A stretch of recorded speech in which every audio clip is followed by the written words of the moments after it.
All right, Chuck, what did you just have, and from where, and what do you think of it? PFC, right? Yeah.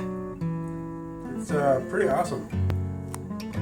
I like this like skin with the cinnamon and stuff on it. Skin with cinnamon. I like Yeah, that. yeah. It's like the chicken itself is salty, but then the skin is a little bit sweet. And then this dipping sauce is sweet. What kind of? It's like a liquidy dipping sauce, right? It's different than. Can you show? Oh, that is different. So Yelp gave it 4.5 stars. Did you agree with it? I don't know about 4.5. 4 is pretty good. Yeah, 4. So Yelp gave it 4.5, right? Or just 4? Yeah, I give it 4. Okay, so Yelpers are correct. Totally eat this. You agree, Misty? Does everything taste so good? Good. Tastes amazing.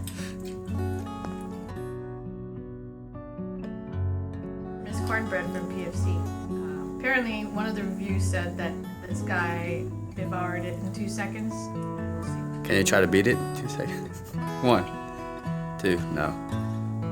First impressions. It's pretty good. I mean, this is probably one of the best cornbread. It tastes amazing. One of the best ones I've ever had in my entire life. Oh, no kidding. It's amazing. It's not. That's great. Well, everything's Good, though. amazing though, Yeah, right? everything is amazing. Everything is amazing. So, are the Yelpers correct? Is it 4 worthy of fried chicken and cornbread? Cornbread